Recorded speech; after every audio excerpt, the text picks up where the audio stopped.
Some days it started early, 9:11 a.m. There was a scan. At 10:20, an email. Then another email at 10:32, 10:36, 11:22, 11:28. In all, at least 10 emails were sent just on October 27, 2011 alone. On the surface, it doesn't appear to be a big deal, except the emails are from a City of Jacksonville worker on the clock for our city, but also being paid to do work for another county. I found out from the letter. Howard Maltz is general counsel for the City of Jacksonville. You come bearing gifts. He says he found out about the employee's second job and ended it when he got this. A letter from an Orlando attorney wondering why a Jacksonville workers' compensation adjuster by the name of Mike Martin was concerned about a Volusia County workers' comp case. How is Mike Martin being involved in Volusia County cases when he's supposed to be handling City of Jacksonville cases?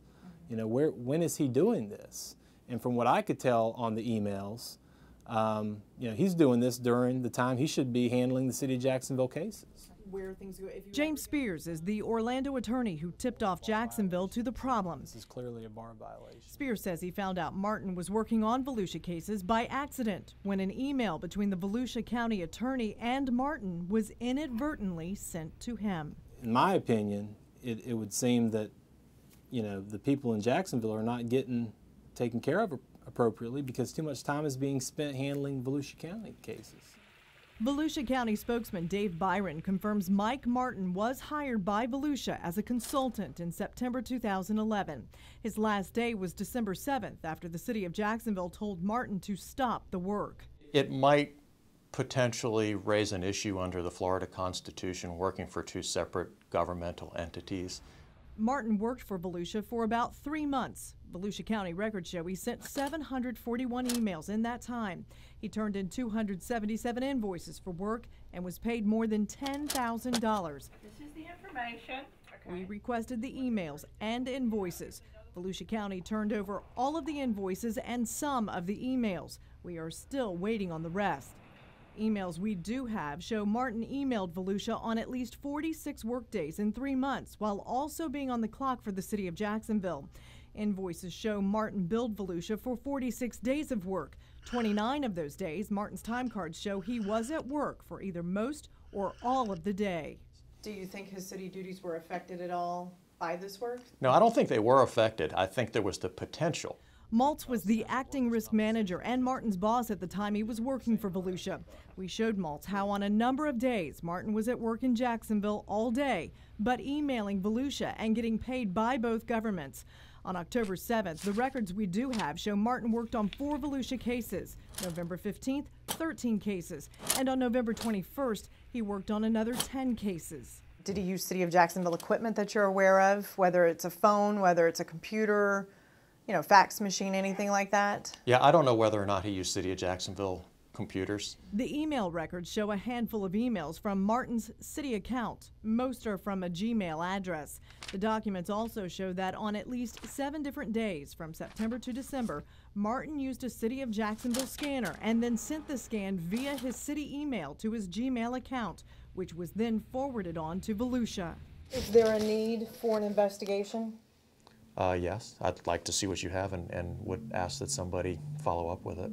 While Maltz and Volusia say Martin was just a consultant for cases, this Volusia employee clearly thinks he is her supervisor. She's calling him her manager, her supervisor, and he's also referencing, I'm the decision maker. Yeah, I'm less concerned about exactly what he's doing as opposed to the fact that it may be happening during city time using city resources, and that's something, if you have that material, that we'd like to see. Volusia County's risk manager did not respond to our request for an interview. So the question is, did Jacksonville taxpayers get what they paid for? There's absolutely nothing that we saw the cases were being delayed. Maltz says there is no need to review Jacksonville cases to make sure work was complete because Maltz says they have a series of checks and balances in place. If I use city equipment to do another job, I get in trouble for it. In fact, if I do anything with city equipment and I don't report it to secondary employment, I can be terminated or suspended or... Earl is a JSO officer, worried he will be fired if anyone finds out who he is. He's worked for JSO for more than 5 years. He has high blood pressure, which he says is due to his stressful job. But he's having trouble getting the medical bills paid for by the city, which are covered. His workers' comp claim was also handled by Mike Martin. Maybe I wouldn't have all the problems I do if he was focused more on mine and other city employee stuff. The Volusia records raise another question. If Martin was ordered to end his relationship with Volusia on December 8th, then why do invoice records note he was paid for work done on December 13th and 16th? That is troubling to me, and I would like to see that information. As for whether the casework for Volusia was actually done on City of Jacksonville time, we don't know for sure. Martin declined our interview request, but it is something City Hall is now looking into.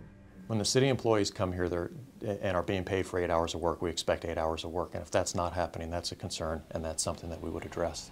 The letter that started our investigation is now stirring up talk about other investigations, possibly even for insurance fraud. Coming up tomorrow night at 11, we'll show you that letter, tell you what's in it, and why some are demanding answers from government officials.